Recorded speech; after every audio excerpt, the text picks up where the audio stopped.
Avengers!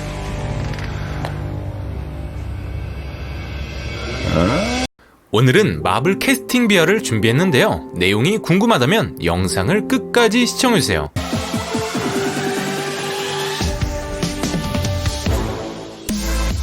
원래 크리스 에반스는 캡틴 아메리카 후보 목록에 올라있지 않았습니다. 왜냐하면 과거 판타스틱4에서 휴먼 토치를 연기했기 때문이죠. 그러던 어느 날 MCU의 사장 케빈 파이기는 캐스팅과 관련 없는 다른 이유로 크리스 에반스의 출연작 선샤인을 보게 되었고, 에드가 라이트와 이야기를 나누며 크리스 에반스에게 관심을 갖기 시작했다고 합니다. 그리고 얼마 후 크리스 에반스와의 미팅이 잡혔고, 캡틴 코스튬을 입혀본 케빈 파이기는 그 자리에서 세상에 지금 내 앞에 스티브 로저스가 앉아있잖아 하는 느낌을 받았다고 합니다. 하지만 크리스 에반스는 캡틴 아메리카 역을 2번이나 거절했는데요. 첫 번째 이유는 계약 문제였습니다. 처음에는 9편을 찍기로 계약되어 있었지만 크리스 에반스가 꺼려하자 나중에는 6편으로 낮춰졌다고 하고요. 하지만 6편이라 하더라도 약 10년 정도가 걸리는데, 만약 이 영화가 대박을 칠 경우 배우의 사생활은 보장받지 못할 거라는 게 크리스 에반스의 걱정거리 중 하나였습니다. 두 번째 이유는 크리스 에반스는 작은 독립영화처럼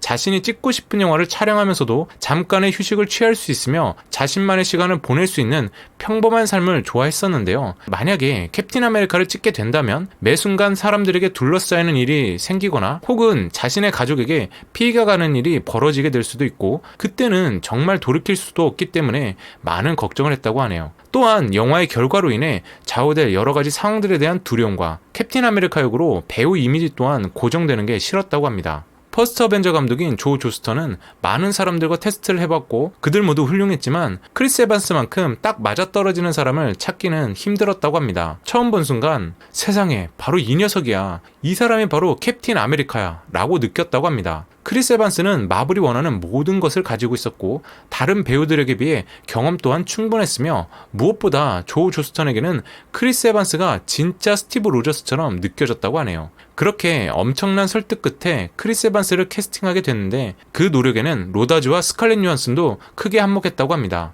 크리스 에반스는 캐스팅을 수락하기 전 로다주에게 연락을 해 조언을 구했고, 로다주는 크리스 에반스가 캡틴 아메리카에 적합하다는 생각에 역할을 맡으라고 적극적으로 설득했다고 합니다. 10년 넘는 친구 사이인 스칼렛 요한슨 역시 크리스 에반스와 캡틴 아메리카 역할에 대한 이야기를 꽤 나눴는데, 크리스가 자신이 느끼는 부담들을 스칼렛에게 모두 털어놓았다고 합니다. 당시 스칼렛 요한슨은 이미 아이언맨2를 계약했던 상태였기 때문에 그 부담감을 더 잘 이해할 수 있었죠. 그러나 캡틴 아메리카 원작 팬들은 이런 캐스팅 소식에 깨방정스러운 휴먼 토치의 이미지가 너무 강해 전혀 어울리지 않는다, 캡틴 아메리카를 하기에는 너무 키가 작고 약해 보인다, 역할에 맞지 않게 너무 좀 예쁜 얼굴이다 등의 불만을 토해냈습니다.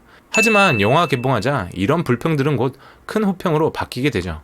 아이언맨의 감독 존 파브로는 로다주 주연의 키스키스 뱅뱅을 보고선 토니 스타크 역으로 로다주를 캐스팅해야 한다고 강력하게 주장했습니다. 하지만 당시 마블 스튜디오 사장이었던 아비 아라드는 로다주가 토니 스타크 역의 오디션을 봤음에도 불구하고 계속해서 로다주의 캐스팅을 거절했다고 하네요.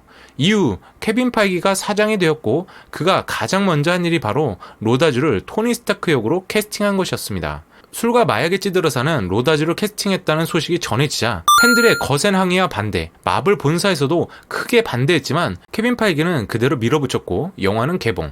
그 뒤로 거센 비판은 사그라들고 엄청난 호평이 터지게 됩니다. 여담이지만 로다주 캐스팅은 마블 입장에선 어쩔 수 없던 선택 중 하나였다고 생각합니다. 돈만 많았으면 더 인기 많고 논란 없는 A급 배우를 섭외했을 테니 말이죠. 결과적으로는 케빈 파이가 MCU 사장 자리에 오른 것과 아이언맨 1편의 감독이 존 파브리였다라는 게 신의 한 수라고 볼 수 있겠네요.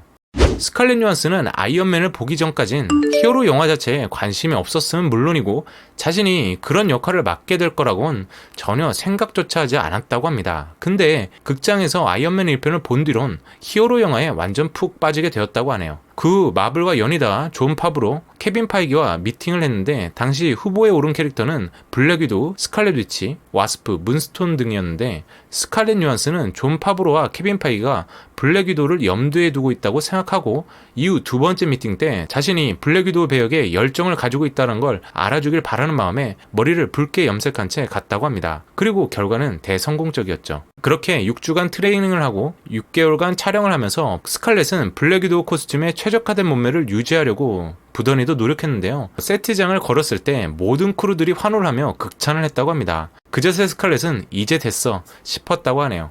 원래 세바스찬 스탠은 캡틴 아메리카 후보에 속했습니다. 세바스찬은 스티브 로저스 역할을 맡고 싶어서 오디션 테이프를 직접 만들어서 보냈는데 마블은 세바스찬의 어두운 면이 있는 모습과 특유의 마스크를 마음에 들어 했지만 과연 스티브 로저스의 강직한 면을 확실하게 표현할 수 있을까? 하는 점에선 조금 망설여졌다고 합니다. 이후 마블은 세바스찬의 이미지가 버키에 더욱더 적합하다는 생각이 들어 그를 버키 역으로 캐스팅하게 되고요. 마블은 자신들이 생각하기에도 세바스찬의 오디션 테이프와 그의 캐스팅이 너무 마음에 들어 버키의 캐릭터를 기존에서 조금 바꾸었다고 합니다. 단순한 동료 사이가 아닌 그보다 더 깊은 관계이자 스티브를 지키는 큰 형과 같은 존재로 약간의 수정을 했고, 그래서 우리가 아는 지금의 버키 반지가 탄생하게 된 거죠. 조 존스턴 감독은 훗날 윈터 솔저가 제작된다면 세바스찬만큼 그 역을 완벽하게 소화해낼 인물은 없을 거라고 극찬할 정도였고요. 그리고 정말 캡틴 아메리카 윈터 솔저가 개봉한 당시 영화 속 세바스찬 연기는 버키이자 윈터 솔저 그 자체로 완벽했었죠. 올슨이 캐스팅되기 전 스칼렛 위치 후보에 오른 건 우리에게 어텀먼트 브라이오니로 알려진 시열사 로넨이었습니다. 그리고 린제이 로아는 직접 오디션을 복귀까지 했지만 결과는 엘리자베스 올슨으로 캐스팅이 확정이 됐죠. 완다 마시모프 오빠 역에 캐스팅된 에런 존스는 역할을 맡는 것에 많은 고민을 해 캐스팅까지 무려 1년이 걸렸다고 하는데요. 그 이후에도 부담감이 참 컸다고 합니다. 하지만 그 부담을 놓고 편하게 촬영에 임할 수 있던 결정적인 이유는 고질라에서 함께 부부로 호흡을 맞춘 엘리자베스 올슨이 자신의 여동생 역으로 출연하게 됐기 때문이라고 하네요. 두 사람은 어벤져스 에이지 오브 울트론에 캐스팅된 후 서로 많은 이야기를 나눴고 스칼렛 위치와 퀵실버 캐릭터를 더 잘 이해하기 위해 막시모프 남매가 등장하는 단행본은 모두 읽었다고 합니다. 이렇게 열정적으로 준비해서 임했건만 에런 존슨만 어벤져스 2를 끝으로 볼 수 없는 상황이 참 안타깝긴 하네요. 마키 같은 경우는 마블 측에서 먼저 연락이 와서 미팅을 하게 된 케이스인데요. 당시 마블과 마키의 대화입니다. 자, 우리가 영화를 하나 하는데요. 영화 제목은 알려줄 수 없고 어떤 인물인지도 알려줄 수 없는데 당신 중요한 역할을 맡을 겁니다. 좋죠? 어때요? 해볼만 하죠? 아, 그렇군요. 그 역할이 블랙팬서인가요? 아닙니다.